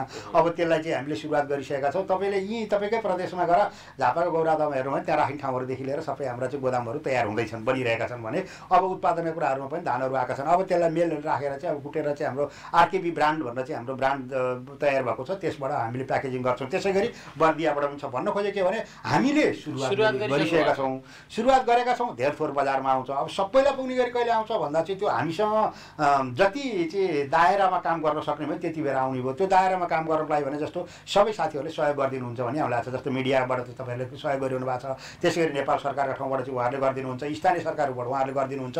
त्यो कुराले गर्दाखेरि हामी धेरै चाँडै चाहिँ यसमा पुग्न सक्छौँ र होइन भने बिस्तारै बिस्तारै हामी आफ्नै बल बुता र पहुँचबाट पनि यो कुराहरू पुर्याउँछौँ, जसले गर्दाखेरि केही समय पछाडि निकट भविष्यमा नै तपाईँले चाहिँ राष्ट्रिय खाद्य ब्याङ्क लिमिटेडका उत्पादितहरू चाहिँ बजारमा आए त्यो चाहिँ म अब शङ्करजीले भन्नुहुन्थ्यो कस्तो छ म खान्छु भनेर हजुरले लिएर गएर खान पाउने गरी तयारी हामीले गर्दैछौँ। तर होइन त्यो त्यति लामो समय पनि लाग्दैन, हामीले तुरुन्तै गर्दैछौँ। पहिलो कुरो हामीले अन्नबालीबाट गरेका छौँ, दोस्रो कुरो हामी तरकारी बालीबाट गर्छौँ, त्यसै गरी दही दुधबाट गर्छौँ, अनि एवं रीतिले चाहिँ माछा मासुदेखि हुँदै सबै कुराबाट चाहिँ हामी बिस्तारै जानकारी गरेका छौँ। र अहिले पनि यो हामीले चाहिँ अलिकति ठुलो रूपमा अहिले मैले राइस डक फार्मिङको कुरा गरिरहँदाखेरि यो डकलाई चाहिँ हाँसलाई चाहिँ हामीले बेच्नको लागि चाहिँ बाहिर 1-2वटा देशहरूमा हामीले कुरा गरिरहेका छौँ। त्यो चाहिँ अर्ग्यानिक हुन्छ, किनभनेदेखि त्यसलाई कुनै पनि भ्याक्सिन लगाएको हुँदैन, केही गरिएको हुँदैन। जस्तो खानपिनका कुराहरू पनि हामीले भन्यौँ प्राकृतिक खानेकुराहरू बनाइए जस्तै त्यो पनि हुन्छ। र यदि त्यस्तो रह्यो भने व्यापक रूपमा चाहिँ हामी त्यसलाई बनाएर चाहिँ अहिले चाहिँ विदेशबाट पैसा आर्जन गर्न सक्ने गरी देशमा चाहिँ त्यसको पनि सपोर्ट हुने गरी चाहिँ लाग्ने गरी तयारी गरेका छौँ। सबै खालका कुराहरू भने जति सजिलो काम गर्न छैन बाबुराम सर, तपाईँ हामीलाई थाहा छ, हामी कृषिमै काहीँ न काहीँ देखेका छौँ। तर यी सबै खालका कुराहरू एउटा चाहिँ हामीले गर्न चाहेर पनि हाम्रो उत्साह जोस जाँगर जो राष्ट्रिय खाद्य ब्याङ्कको टिमभित्र छ त्यो हामी एकदम आक्रामक ढङ्गले चाहिँ खेती कमाइमा आएका छौँ। तर त्यो हाम्रो जति चाहिँ त्यसको साथसाथै सरकारले खास गरी सरकारले किनकि नियम बनाइदिने काम सहजीकरण गर्ने काम सरकारले हो। सरकार अलि उदार भइदिनु पर्यो। यथार्थ जेका लागि गरिरहेको छ त्यो व्यक्ति अथवा संस्थाले जेका लागि खास गरी कृषिका लागि गरिरहेको छ भने त्यहाँ अलिकति बढी उदारता हुनु पर्यो। त्यति मात्रै भयो भनेदेखि नियममा अलिकति सरलता भइदियो भनेदेखि हामी धेरै काम गर्न सकिन्छौँ र गर्छौँ पनि। नभएदेखि त्यो कुरालाई कन्भिन्स गरेर सरकारलाई चाहिँ त्यो जानकारी गराएर त्यो हटाएर भए पनि अलिकति ढिलै भयो भने यसमा हामी गर्ने गरी एउटा एकदमै ठुलो टिम हाम्रो यसमा चाहिँ प्रतिबद्ध भएर लागेको छ, जसले गर्दाखेरि अलि पछिका मैले अघि नै भन्दै थिएँ अल्पकालीन मध्यकालीन र दीर्घकालीन योजना बनाएर हामी लागेका छौँ। दीर्घकालीन योजना भन्यो भने जिडिपीमा योगदान पुग्ने र देशलाई चाहिँ आत्मनिर्भर बनाउने गरी ल्याएका छौँ भनेपछि ती तपसिलका कुराहरू सबै त्यहाँ मिलाएर जाने गरी नै हामीले लागेका छौँ। र त्यो खालका कुरामा जहाँ जे जसरी जसलाई चाहिँ हामीले कन्भिन्स गर्नुपर्ने, अनुरोध गर्नुपर्ने, उहाँहरूलाई चाहिँ यो कुरामा सरिक गराउनु पर्ने, यो कुराको बारेमा चाहिँ उहाँहरूलाई जानकारी गराउनु पर्ने, यो कुरामा हामीले हाम्रा ठाउँबाट हाम्रो टिमहरू लागिरहेका छौँ बाबुराम सर। यसमा आशा गरौँ छिट्टै नै यहाँहरूले जुन काम गरिरहनु भएको छ अझ सफल रहोस्। यहाँलाई धेरै धेरै शुभकामना। हजुरलाई यसका साथसाथै हजुरलाई पनि धन्यवाद। महत्त्वपूर्ण समय र जानकारीको लागि बाबुराम सर लगायत विराट टेलिभिजन र यहाँ श्रोतागणहरू सबैलाई हार्दिक धन्यवाद छ। राष्ट्रिय खाद्य ब्याङ्क लिमिटेड चाहिँ यो देशमा एउटा कृषि क्रान्तिको नयाँ सुरुवात हो, आशाको धरोहर हो। बिस्तारै यसले सबै खालका कुराहरू पुरा गर्नेछ भन्ने वचनबद्धता जाहेर गर्दै तपाईँहरूको टिम र बाबुराम सरलाई पुनः धन्यवाद दिँदै बिदा चाहन्छु। नमस्ते, धन्यवाद। हवस् त, यसका साथसाथै आजको विराट बहस यति नै। आज हामीले मूलतः कृषि क्षेत्रसँग सम्बन्धित रहेर कुराकानी गऱ्यौँ। कृषि क्षेत्रमा पनि राष्ट्रिय खाद्य ब्याङ्क लिमिटेडले नयाँ प्रविधिका साथ, नयाँ तौर तरिका साथ कृषि क्षेत्रमा आमूल परिवर्तनमा लागिरहेको छ। आज हाम्रो साथमा हुनुहुन्थ्यो राष्ट्रिय खाद्य ब्याङ्क लिमिटेडका कार्यकारी अध्यक्ष शङ्करनाथ उप्रेती। उहाँप्रति आभार प्रकट गर्दै आजको कार्यक्रम यति नै। अर्को दिन फरक व्यक्ति र विषयका साथ उपस्थित हुने नै छु। म बाबुराम पनि बिदा चाहन्छु। नमस्कार। जनसरोकारका विषय, आम चासोका मुद्दा, समसामयिक घटनाक्रमको थप राष्ट्रोक्ति, प्रश्नहरूमा प्रश्न, सवालहरूमाथि सवाल, विचारहरूको मन्थन। कार्यक्रम विराट बहस।